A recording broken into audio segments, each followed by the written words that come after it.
For an example of a trigonometric substitution, I'd like to have us take a look at the integral of x cubed over the square root of x squared minus 9 dx. Now, the reason that we're making the decision to use a trigonometric substitution on this one is because of our radical, along with something taking the form x squared minus a squared. Now, in this case, we would be saying that a is equal to 3. Since we're seeing an x squared minus 9, we can interpret that as x squared minus 3 squared.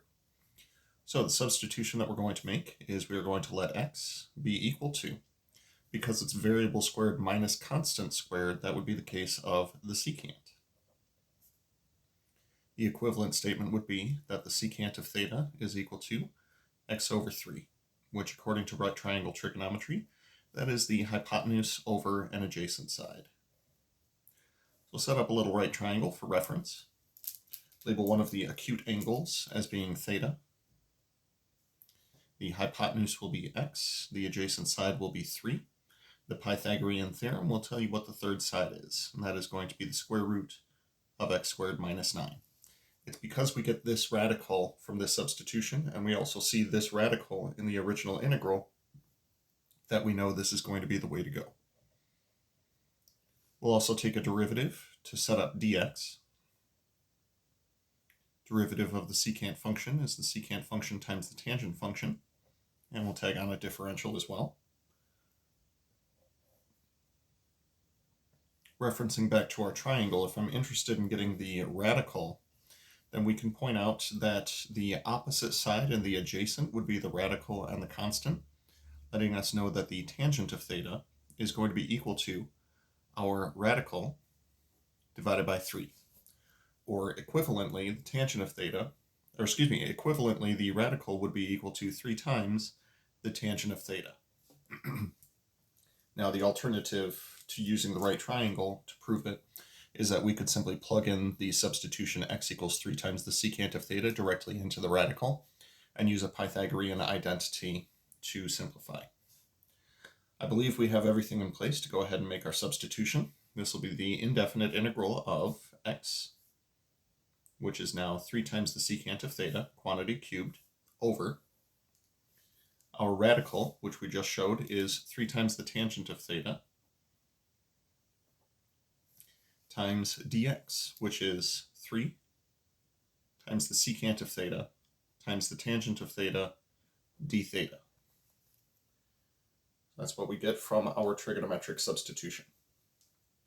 Next up, we have a little bit of simplifying that we can do. Specifically, I can cancel out a factor of 3 with a factor of 3, and a factor of the tangent of theta with a factor of the tangent of theta. I can cube the 3 times secant of theta and multiply the result by the secant of theta.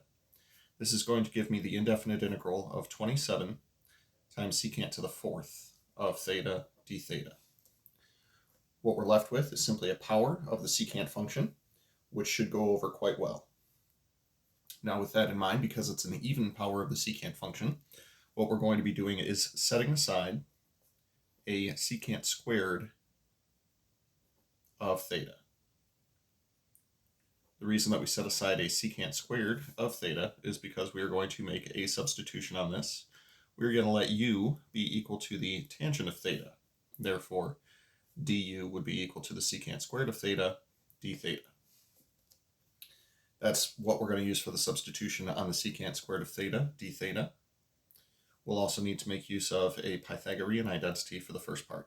So it'll be the tangent squared of theta plus 1 times the secant squared of theta, d theta. So with all of those things in mind, we're now ready for our u substitution. This will be 27 times the indefinite integral of u squared plus 1 du. Tangent squared theta becomes u squared, plus 1 stays plus 1, and secant squared theta, d theta, that whole thing becomes du.